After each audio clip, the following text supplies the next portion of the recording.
دنیا والوں پر اپنا دکھ ظاہر مت کرو، کیونکہ وہ وہاں چوٹ ضرور مارتے ہیں جہاں پہلے سے زخم ہو۔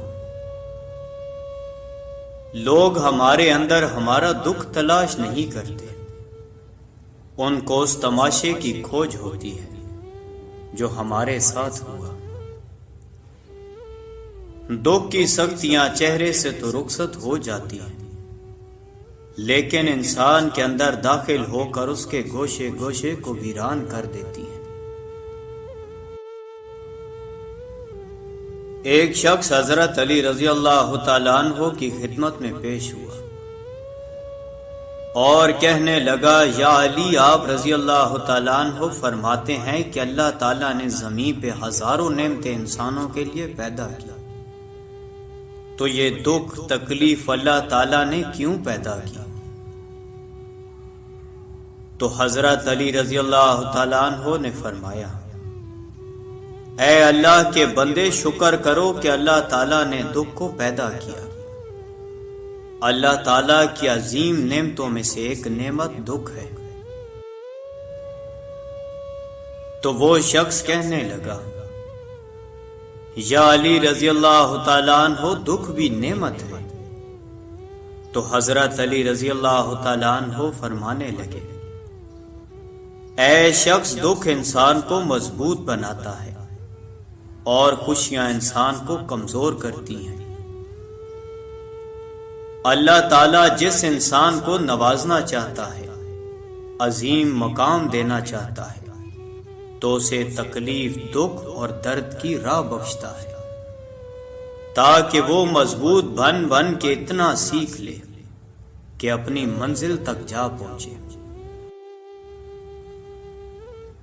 یاد رکھنا، انسان کا دکھ انسان کو سکھانے کے لیے ملتا ہے، لیکن افسوس تو یہ ہے کہ انسان اس دکھ کی وجہ سے روتا رہتا ہے۔ انسان دکھ اور درد کی وجہ سے کتنا بھی روتا رہے، لیکن ختم نہیں ہوگا، کیونکہ دکھ انسان کو رلانے کے لیے نہیں بلکہ انسان کو سکھانے کے لیے آیا ہے۔ جب تم اس دکھ سے سیکھ لو کہ جو وہ تمہیں سکھانا چاہتا ہے، تو تمہارا دکھ خود بخود ختم ہو جائے گا۔ زندگی اتنی دکھی نہیں کہ مرنے کو جی جائے، بس لوگ اتنے دکھ دیتے ہیں کہ جینے کو دل نہیں کرتا۔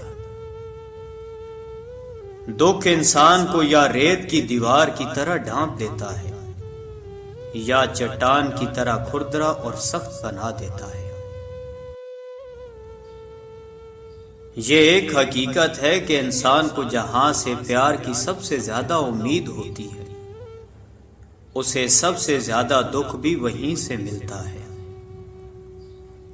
اللہ پاک کہتا ہے، کسی کو تکلیف دے کر مجھ سے اپنی خوشی کی دعا مت کرنا، لیکن اگر کسی کو ایک پل کی خوشی دیتے ہو تو اپنی تکلیف کی فکر مت کرنا۔ بعض تکلیف ایسی ہوتی ہے کہ ہمیں لگتا ہے جیسے اب ہم مر جائیں گے، جیسے اب کہیں سے کوئی مدد نہیں آئے گی، اور پھر ہم جلد مایوس ہو جاتے ہیں۔ مگر جانتے ہو کہ کوئی غم بھی مسلسل نہیں رہتا، وہ ہمارا پیارا رب بڑا رحیم ہے، تمہاری سوچ سے بھی زیادہ کریم ہے۔ اسے تو یہ بالکل بھی گوارا نہیں کہ تمہیں کوئی تکلیف پہنچے۔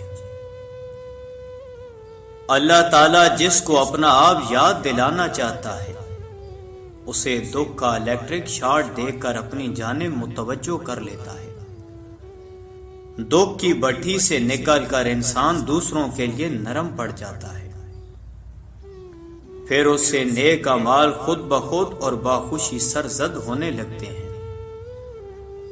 دکھ تو روحانیت کی سیڑھی ہے، اس پر صابر اور شکر کرنے والے ہی چڑھ سکتے ہیں۔ کچھ دروازے ہمیں خود پر خود ہی بند کرنے پڑتے ہیں۔ زندگی بھر خود فریبی اور خوش گمانیوں میں رہنے سے بہتر ہے کہ انسان ایک ہی بار خود کو جھلستی ہوئی حقیقت کے روبرو کر لے۔ یہ قدرت کا قانون ہے کہ جو انسان کسی کو استعمال کر کے اسے دھوکہ دے کر اپنی خوشیاں حاصل کرتا ہے، وہ کبھی نہ کبھی خود اس سے بھی زیادہ دوسروں کے ہاتھوں استعمال ہو کر زندگی میں دکھ سہتا ہے۔ اللہ پاک فرماتا ہے تم مانگو مجھ سے، تمہارا مانگنا اچھا لگتا ہے مجھے، تم کیوں پریشان ہوتے ہو؟ کیا میری قدرت پہ یقین نہیں تم کو؟ میں تو تمہاری شاہ رگ سے بھی زیادہ قریب ہوں، جب تم اپنی ماں کی نیت پر شک نہیں کر سکتے تو اس پہ کیسے بے یقین ہو جو تم سے 70 ماؤں سے بڑھ کر محبت کرتا ہے؟ مجھ سے مکمل یقین کے ساتھ مانگ کر تو دیکھو، پوری دنیا کو تمہارا وسیلہ بنا کر تمہیں نہ نوازا تو کہنا۔ جب انسان خاموش ہو جائے اور اپنے حق کے لیے بھی نہ بولے تو سمجھ جاؤ وہ اپنے اندر بہت کچھ دفن کر چکا ہے۔ اے بلندیوں کے بادشاہ، اے رب کائنات، ہمارے دلوں کو شیطان کے شر سے بچانا، صرف اور صرف اپنی رضا کا غلام بنانا۔ اے رب پاک، ہم سب کو ہمیشہ خوشحال اور آباد رکھنا، آمین۔ توبہ ایسا دروازہ ہے جو موت کی ہچکی تک کھلا رہتا ہے۔ دعا ایسا عمل ہے جو تقدیر کو مات دے سکتی ہے۔ ضمیر ایسا ساتھی ہے جو ہمیشہ حق کی راہ دکھاتا ہے۔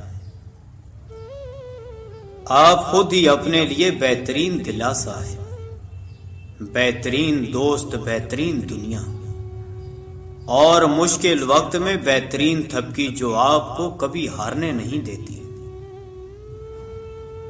کبھی کبھی ہم خود سے اتنا دور ہو جاتے ہیں کہ چاہتے ہوئے بھی اپنے من میں جھانک نہیں پاتے۔ بیزاری کی ایک کیفیت نہیں، مکمل اذیت ہے۔ انسان دنیا میں جتنا مرضی تکبر کر لے، آخر کار اس گوشت نے کیڑوں مکوڑوں کی غذا ہی بننا ہے۔ ہڈیوں نے بوسیدہ ہو کر مٹی کے نیچے ہی جانا ہے۔ یا رب تو ہی اول، تو ہی آخر، تو ہی ظاہر، تو ہی باطن، ایک اور کرم فرما مجھ پر، میرے سارے زنگ اتار یا رب، اور اپنا رنگ چڑھا مجھ پر۔ ندامت اور توبہ کا ایک آنسو اس مقام تک لے جاتا ہے جہاں پہنچنے کے لیے برسوں کی محنت اور عبادت درکار ہوتی ہے۔ دنیا میں کبھی کسی اچھے انسان کو تلاش مت کرنا، خود اچھے بن جانا ہو سکتا ہے آپ کے اس کام سے کسی اور کی تلاش ختم ہو جائے۔ معاف کرنے کی عادت اور حوصلہ پیدا کرو۔ یہ تو اللہ پاک کا کرم ہے کہ اس نے انسان کے گناہوں کی پردہ پوشی کی۔ اگر تمہارے درمیان ایک دوسرے کے گناہ ظاہر ہو جاتے تو تم ایک دوسرے کو دفن بھی نہ کرتے۔ کسی کو چاہنا ہو تو دل سے چاہو، زبان سے نہیں، اور کسی پر غصہ کرو تو صرف زبان سے، دل سے نہیں۔ اللہ پاک کہتا ہے کسی کو تکلیف دے کر مجھ سے اپنی خوشی کی دعا مت کرنا، لیکن اگر کسی کو ایک پل کی خوشی دیتے ہو تو اپنی تکلیف کی فکر مت کرنا۔ بعض تکلیف ایسی ہوتی ہے کہ ہمیں لگتا ہے جیسے اب ہم مر جائیں گے، جیسے اب کہیں سے کوئی مدد نہیں آئے گی، اور پھر ہم جلدی مایوس ہو جاتے ہیں۔ مگر جانتے ہو کہ کوئی غم بھی مسلسل نہیں رہتا، اور ہمارا پیارا رب بڑا رحیم ہے، تمہاری سوچ سے بھی زیادہ کریم ہے۔ اسے تو یہ بالکل بھی گوارا نہیں کہ تمہیں کوئی تکلیف پہنچے۔